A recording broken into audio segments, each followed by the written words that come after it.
أعوذ بالله من الشيطان الرجيم بسم الله الرحمن الرحيم والصلاة والسلام على أشرف المرسلين سيدنا Muhammad وعلى آله وصحبه أجمعين. Alors aujourd'hui on va parler de Salama ibn al-Akwa. Akwa ou Akwa'a. Il y a une petite virgule donc certainement qu'il y a un aïn quelque part. Alors, pour parler de ce compagnon, déjà son propre fils qui s'appelle Iyas dira « Jamais mon père n'a menti ». Et en vérité, nous dit l'auteur, cette qualité suffit pour faire partie de l'élite des croyants, le fait de ne jamais mentir donc, et pour intégrer le groupe de ceux qui sont pieux et vertueux. Qui n'a jamais menti, subhanallah. Il s'agit ici d'une qualité que Salama ibn al-Akwa a acquise et qu'il a bien méritée. Alors Salama était considéré comme faisant partie des archers les plus adroits de la péninsule arabique. Il était aussi un homme courageux, généreux et un bienfaiteur. Et donc sa conversion à l'islam s'était faite avec beaucoup de sincérité et de repentir.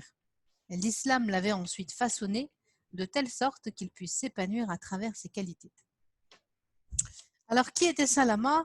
C'était donc un homme qui avait prêté allégeance lors du serment d'allégeance de la satisfaction, Ridwan.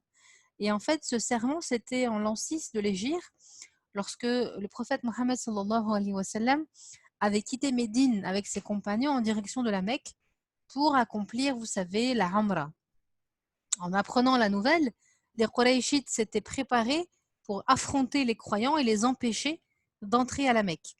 Le prophète sallallahu alayhi wa sallam leur avait alors envoyé Uthman ibn Affan, le troisième calife, pour les informer que les musulmans venaient pour visiter les lieux saints et non pour combattre.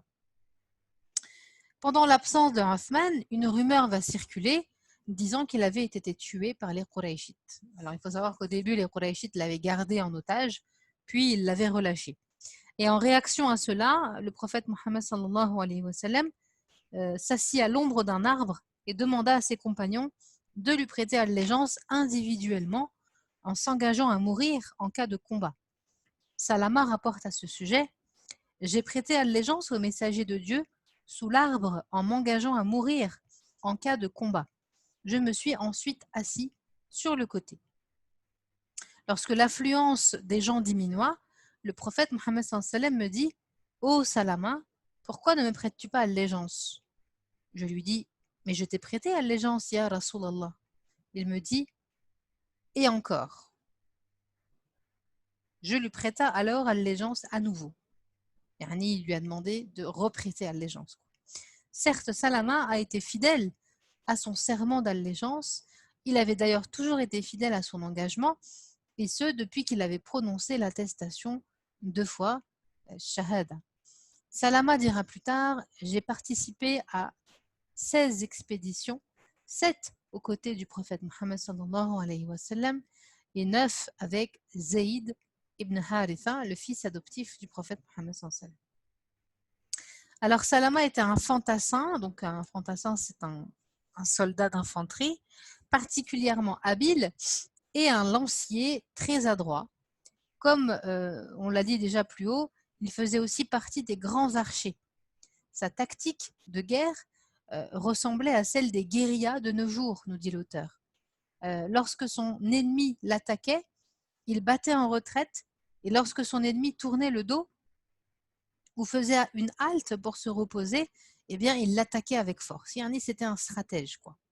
Et c'est grâce à cette tactique qu'il réussira à pourchasser seul le détachement sévissant dans les environs de Médine et commandé par Uyayna ibn Hisn al-Firasi. Cette bataille est connue sous le nom de Dhu Qarad. En fait, ce personnage, Uyayna, avait attaqué avec des cavaliers des Ratafan, des chamelles enceintes et laitières appartenant au prophète Mohammed sallallahu alayhi wa sallam. Et lors de cette attaque, un homme qui habitait sur les lieux avait été tué et sa femme enlevée. Le premier à en être informé était donc Salama, notre compagnon du jour, et ce dernier partit alors à la rencontre de l'ennemi tel un lion. Ibn Ishaq dit « Il se mit à leur jeter des flèches, disant quand il jetait une flèche, à chaque fois qu'il jetait une flèche, il disait « Reçois-la » et sache que je suis Ibn al-Aqwa. Aujourd'hui est le jour de la mort des vilains. Lorsque les chevaux se dirigeaient vers lui, il prenait alors la fuite. Puis il les affrontait à nouveau, et s'il pouvait leur jeter des flèches, il le faisait en disant « Reçois-la, et sache que je suis Ibn al-Aqwa. Aujourd'hui est le jour de la mort des vilains. » Subhanallah. Et donc, on rapporte que Salama, poursuivi seul, attaqua donc ce personnage, Uyayna, en usant de sa ruse, jusqu'à ce qu'il l'ait obligé à s'éloigner de Médine. Le prophète sallallahu alayhi wa sallam le rejoignit alors avec un groupe de croyants. Ce jour-là, le prophète sallallahu alayhi wa sallam dit « Le meilleur de nos fantassins est certes Salama ibn al-Aqwa. » Radiallahu anhu. Alors jamais Salama ne fut affligé ou angoissé, si ce n'est lorsque son frère, Amir ibn al-Aqwa, fut tué lors de la bataille de Khaybar. Il me semble que c'est en l'an 7 de l'Hégire. Alors Amir avait l'habitude de réciter des poèmes exaltants pour remonter le moral des troupes et stimuler les combattants. Notamment lors de l'expédition de Khaybar, il disait ces vers « Ô mon Dieu, n'était toi, nous ne serions pas dans la bonne voie, nous ne ferions ni aumône ni prière, fais donc répandre sur nous la sérénité et raffermis nos pas de notre rencontre avec l'ennemi. » Alors que le combat faisait rage, Amir, son frère, voulut frapper un négateur avec son épée, mais celle-ci se retourna contre lui et le blessa mortellement. Certains musulmans dirent alors « Pauvre Amir, il a été privé du martyre. » En entendant ces paroles, Salama fut très affligé. Il se dit que son frère avait peut-être effectivement été privé du martyre en se donnant la mort accidentellement. Par conséquent, peut-être qu'il avait perdu à jamais la récompense du combat, ainsi que celle du shahid. Alors, le prophète Mohammed sallam va entendre cela et il va mettre rapidement les choses au clair.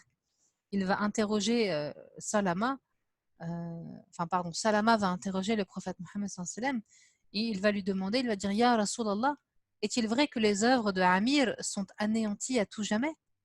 Et le prophète sallallahu alayhi wa sallam va lui répondre « Il est mort au combat sur la voie de Dieu et il sera doublement récompensé. Il se baigne en ce moment même dans les rivières du paradis. » Subhanallah. Alors Salama était aussi un homme généreux et il l'était davantage lorsqu'on le sollicitait pour l'amour de Dieu. Si quelqu'un lui demandait d'offrir sa vie au nom de Dieu, il pouvait s'exécuter sans hésiter. Les gens connaissaient parfaitement son tempérament. Ainsi, lorsque quelqu'un voulait obtenir de lui une chose, il lui disait « Je te demande par l'amour de Dieu ». Et Salama répondait à cela « Celui qui ne donne pas pour l'amour de Dieu, alors au nom de quoi donnerait-il » Lorsque Othman fut assassiné, notre vaillant combattant Salama comprit que les musulmans allaient entrer dans une période de trouble. Lui qui avait toujours combattu aux côtés de ses frères croyants ne pouvait pas aujourd'hui se retourner contre les musulmans eux-mêmes.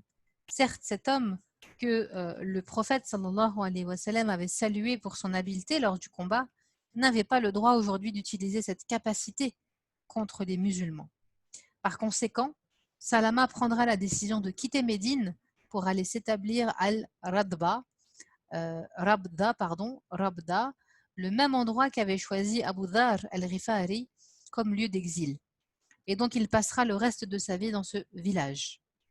Et donc c'est en l'an 74 de l'Hégire que notre noble compagnon ressentira une envie ardente de se rendre à Médine. Salama s'y rendra et décédera au 3e jour de son arrivée. C'est ainsi qu'il rejoindra ses frères bénis et les martyrs pieux enterrés donc dans le cimetière d'Al-Baqi' à Médine. Qu'Allah soit satisfait de Salama ibn al-Aqwa. Amin. Barakallahu fikoum pour votre écoute.